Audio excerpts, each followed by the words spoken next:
আল্লাহ পাক বলছেন সফলকাম তো তারা, সফলতা অর্জন তো তারাই করতে পারলো যারা জাহান্নামের কঠিন কষ্ট থেকে বেঁচে জান্নাতের পথ, শান্তির পথ বেছে নিল, জান্নাতে তারা যেতে পারলো। এরাই হচ্ছে প্রকৃত সফলকাম। আর এই দুনিয়া হচ্ছে ধোঁকা। দুনিয়াটা কি? ধোঁকা। যতই দুনিয়াকে আঁকড়ে ধরতে চাবেন, দুনিয়া কোনোদিন পাবেন না, পাওয়ার সম্ভাবনা। এই পৃথিবী থেকে মানুষের চলে যাওয়া লাগবে।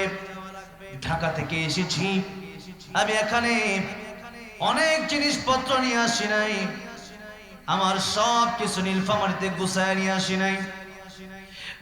দু চারটা জামা নিয়ে এখানে এসেছি। 2-3 দিন আমি উত্তরবঙ্গে অবস্থান করব, যতটুকু লাগে ততটুকু নিয়ে এসেছি, তার বেশি না। আবার আমাকে ঢাকা যেতে হবে, আমি এখানে এসেছি মুসাফির হিসাবে।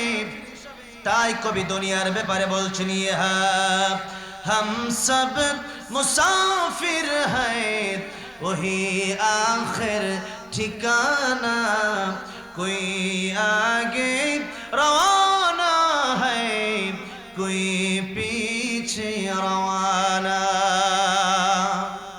দুনিয়াতে এসেছি মুসাফির হিসাবে, থাকার জন্য কেউ আসি নাই।